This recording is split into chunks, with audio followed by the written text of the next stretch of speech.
जब प्रभु यीशु मसीह पृथ्वी पर नहीं आए थे, तब प्रभु यीशु मसीह ने दानियल को अद्भुत दर्शन दिए।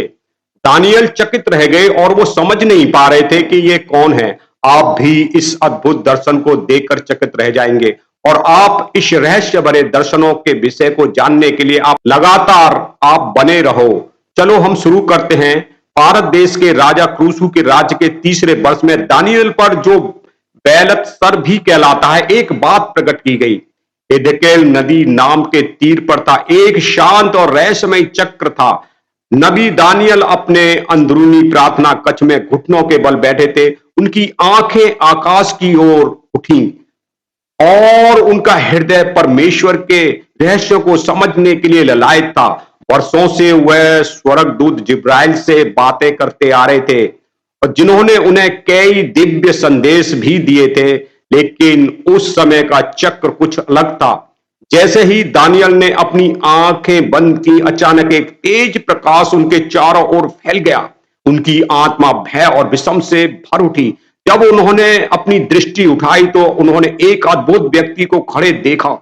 उनका मुख सूर्य की भांति चमक रहा था, वस्त्र सूरज के प्रकाश में दमक रहे थे और उनकी आंखें अग्नि समान जल रही थीं। उनकी आवाज बड़ी जलधारा के समान थी और उनके बाहें और पैर चमकते हुए पीतल की तरह चमक रहे थे।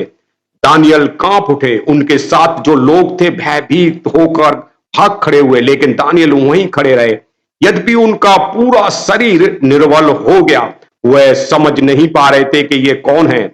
जिब्राइल को तो वह पहले कई बार देख चुके थे, परंतु यह स्वरूप किसी और का था, अत्यधिक तेजस्वी और शक्तिशाली। वह व्यक्ति धीरे धीरे आगे बढ़ा और अपनी शांत परंतु प्रभावशाली आवाज में कहा, दानियल भयभीत मत हो, मैं वही हूं जिसे भविष्यवक्ताओं ने देखने की लालसा की है। मैं वही हूं जिसे अनादि से जाना जाता आया है और मैं वही हूं जिसे भविष्यवक्ताओं ने अपनी किताबों में लिखा हुआ है कि मैं आने वाला हूं।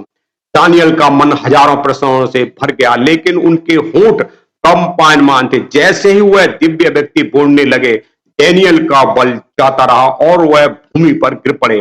तब उस दिव्य व्यक्ति ने अपनी करुणामयी दृष्टि उसकी ओर देखा और उन्हें छूकर उठाया। तुम्हारी प्रार्थनाएं सुनी गई हैं दानियल, वह दिव्य व्यक्ति बोले। समय आएगा जब मैं स्वयं पृथ्वी पर आऊंगा और मेरा राज्य सदा के लिए स्थापित होगा।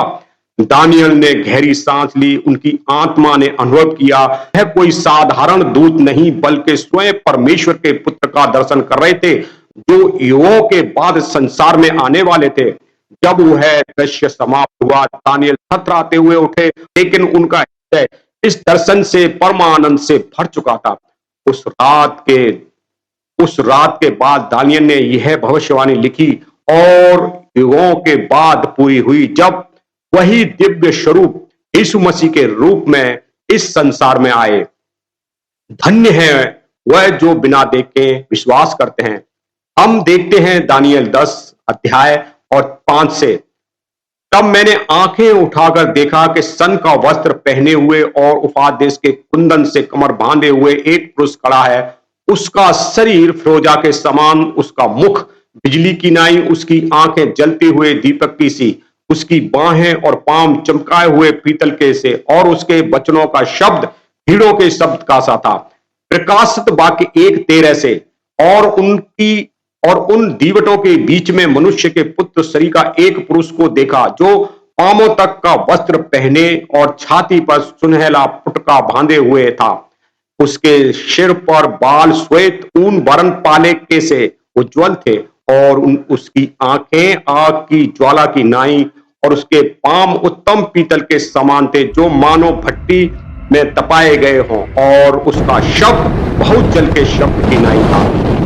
और वह अपने दाहिने हाथ में 7 तारे लिए हुए था और उसके मुख से चोखा 2धारी तलवार निकलती। उसका मुख से सूर्य कड़ी धूप के समय चमकता है। हम इन आयतों के अनुसार प्रभु यीशु मसीह को स्वर्ग में कुछ इस तरीके का देखते हैं।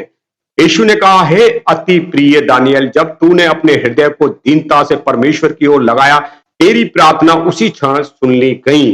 21 दिन तक फारस के प्रधान ने विरोध किया। परमेश्वर के दूत को रोकने वाला यह आत्मिक संघर्ष केवल एक देरी नहीं बल्कि स्वर्गीय न्याय और शत्रु के अभियोग का परिणाम था। शैतान इसराइलियों के पापों का उल्लेख कर उन्हें दोषी ठहराने का प्रयास कर रहा था, परंतु परमेश्वर की करुणा और दानियेल की प्रार्थना के कारण उत्तर आना तो तय था। यह हमें सिखाता है कि जब हम सच्चे हृदय से प्रार्थना करते हैं तो उत्तर तो आता है, लेकिन आत्मिक संघर्ष के कारण देरी हो सकती है। हमें विश्वास और धैर्य बनाए रखना चाहिए, क्योंकि परमेश्वर की योजना में देर हो सकती है परंतु इनकार नहीं होता। यहां पे हम देखते हैं कि दानियल ने जैसे ही 3 सप्ताह तक ना कुछ खाया ना पिया, लेकिन वो लगातार परमेश्वर की धुन में लगा रहा। उसने जो दर्शन देखा था कि एक बहुत बड़ा युद्ध होगा, उस दर्शन को समझने के लिए वो और प्रार्थना करने लगा। तब 21 दिन का मतलब 3 सप्ताह, उसकी प्रार्थना उसी दिन सुन ली गई, लेकिन परमेश्वर के सामने एक समस्या थी कि इस्राएल के पापों का उल्लेख शैतान कर रहा था, इस कारण से देर हुई। दानियल का हृदय श्रद्धा से भर गया, उसने सिर झुका लिया और उसकी वाणी को ध्यान से सुनने लगा, परंतु तभी स्वर्गदूत के स्वर में एक गंभीरता आई।